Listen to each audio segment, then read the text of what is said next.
දැන් මේකේ හොඳම හරි අපි කිව්වා නැව් 9 පාඩුව විදුලි බල මණ්ඩලය ගණනය කරලා තිබ්බේ මිලියන 8497යි තෙල් මිල වැඩි වෙන්න කලින්.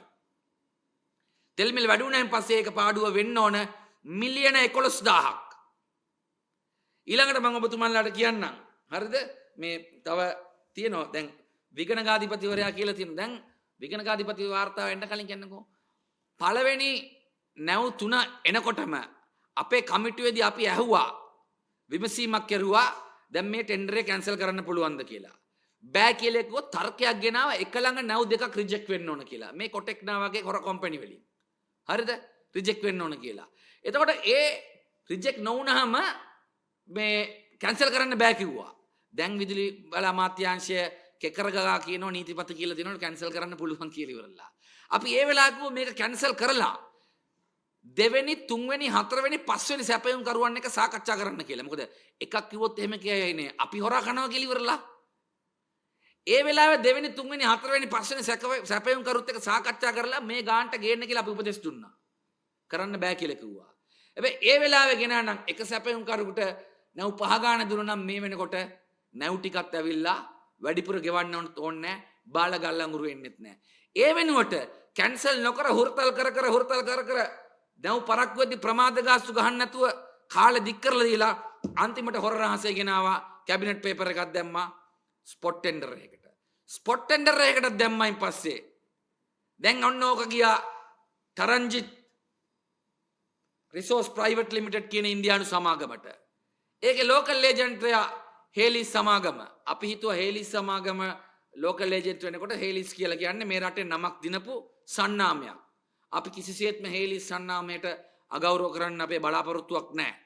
හැබැයි මේ තරංජිත් රිසෝසස් කියන සමාගමත් දැන්ට දීලා තියෙනවා ටොන් මෙට්‍රික් ටොන් එකකට ඩොලර් 43.50ක් වැඩිපුර 98.50ට ගත්තු මෙට්‍රික් ටන් එක ඩොලර් 142 ගානේ මෙට්‍රික් ටන් ලක්ෂ 13කට මෙට්‍රික් ටන් ලක්ෂ 3කට ඩොලර් මිලියන 13ක් වැඩිපුර දල වශයෙන් රුපියල් ලක්ෂ 42000ක් මිලියන 4200ක් වැඩිපුර ගෙවලා දීලා තියෙනවා. ඔන්න දෙගණක අධිපතිවරයා කියන ඒ සමාගමත් සුදුසුකම් ලැබලා නැහැලු. 6-3-4 වගන්ති අනුව තරංජිත් රිසෝසස් ප්‍රයිවට් ලිමිටඩ් සමාගම සැපයුම් කරු ලියාපදිංචි සඳහා සලකා බලන ලද මාස 36 කාලය තුල සපයා තිබුණු ගල් අඟුරු මෙට්‍රික් ටොන් 11,15,900ක ප්‍රමාණෙහි දල කැලරි වටිනාකම 5,900 කිලෝ කැලරි ප්‍රතික්ෂේපිත මට්ටමට පහළ ආගයක් ගෙන තිබූ බවද ඉහත ඡේදය අනුව නිරීක්ෂණය විය. මේවා මරික්කාර කියන ඒවා නෙමෙයි හොඳේ විගණකාධිපතිවරයා කියන ඒවා. ඒ අනුව මේ විදිහට තව ගොඩක් කියන්න පුළුවන්. ඔක්කොම එකපාර කියන්නේ නැහැ. මොකද මේවා හංගපු මාධ්‍යවලට ටිකක් දරා ගන්න අමාරු වෙවි. මේ ඒක හින්දා මම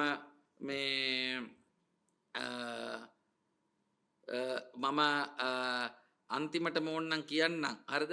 ලක්විජේ බරාගාරය සඳහා දල තාපජනන අගය 6150 කිලෝ කැලරි ප්‍රමිතියෙන් යුත් ගල් අඟුරු භාවිතා කරන බැවින් ගල් අඟුරු සැපීමේදී එම ප්‍රමිතියෙන් යුත් ගල් අඟුරු සැප යුතු බවට ලන්සුනේ කළ සඳහන් වන බැවින් මෙම බලාගාර සඳහා ගල් අඟුරු සැපීමේ පළපුරුද්ද පරීක්ෂා කිරීමේදී බලාගාරයට සුදුසු ගල් අඟුරු යම් පිළිගත හැකි මට්ටමක් දක්වා සපයා තිබේදයි පරීක්ෂා කිරීමට කටයුතු කිරීම තුළින් බලාගාරයේ බලශක්ති නිෂ්පාදන ඉල්ලුමට සරලන පරිදි පවත්වා ගැනීමට හැකි පරිදි මේක තමයි අපි කිව්වේ ආණ්ඩුවේට කඩේ යන ඩෝබිලා හොදන්න ගියේ කහින්න ගත්තා.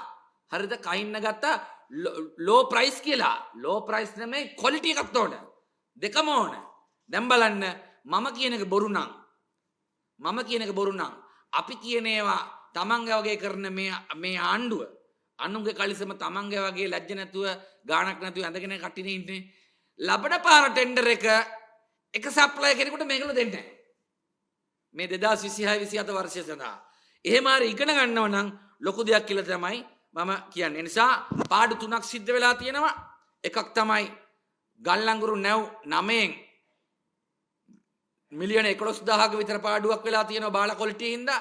නැව් 18ක් ආවොත් ඒක මිලියන 22000ක විතර පාඩුවක් එනවා. ගල් අඟුරු පළවෙනි නැව් 5න් ප්‍රමාද ගාස්තුව ඩොලර් ලක්ෂ 4,45,000යි.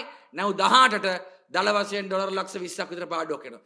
ඊළඟට ස්පොට් ටෙන්ඩර් හදිසි මිලදී ගැනීම හා ඩොලර් මිලියන 13ක් රුපියල් මිලියන 4200ක් ලක්ෂ 42000ක් විතර වැඩිපුර මේ ගෙවලත් සුදුසුකම් නැමැති සමාගමකින් තමයි ආයෙ ගේන්න හදන නිසා හිතා ගන්න බැරි විදුලි අර්බුදයකට ගිහිල්ලා විදුලි කැපීම නවත්තන්නත් බෑ විදුලි බල මණ්ඩලය ගණන් වැඩි කරන එක නවත්තන්නත් බෑ ලියලා තියාගන්න තව පාරක් දැන් වැඩි කරලා සුමාන දෙයක්වත් නැහැ තව පාරක් ගණන් වැඩි කරනවා මොකද හේතුව ආණ්ඩුව මොන බොරුව කෙරුවද යුගදනවි බලාගාරය සහ ඉතුරු බලාගාර වලින් මාර්තු මාසෙට විතරක් අපි හෙට කරුණු සහිතව ඔප්පු කරන්නම් මාර්තු මාසෙට විතරක් ගල්ලංගුරු බාලහින්දා රුපියල් මිලියන 10000කට විතර ෆර්නස් ඔයිල් වලින් හා ඩීසල් වලින් විදුලිය මිලදී අරගෙන තියෙනවා මේක මාස කීයක් කරන්නද ලබන සැප්තැම්බර් මාසෙ වෙනකම් කරන්නද ඒ නිසා කරන්ට් කපන එක අනිවාර්යයි හරිද අඟුරු කුමාරලා මොනවා කිව්වත්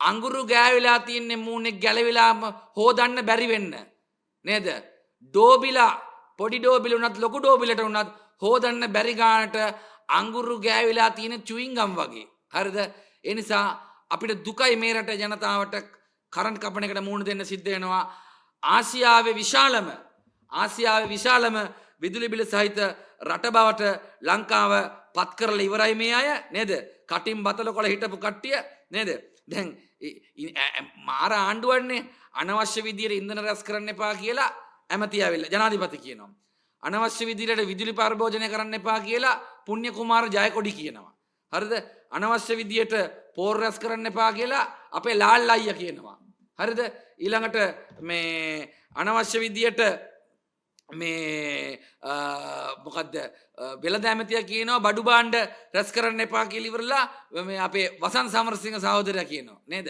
ඔබතුමන්ලාට මම ආරාධනා කරනවා මීට මාස 18කට කලින් ඔබව සිහින ලෝකයකට එක්කරන් ගිය විදිය බලන්න කියලා ඒ නිසා දැන් මෙන්න ගල්ලංගුරු වංචාව තහවුරුයි සත්තයි කුජීතයි ඉවරයි ඈවරයි දෑවරයි තුන් ඈවරයි හොඳේ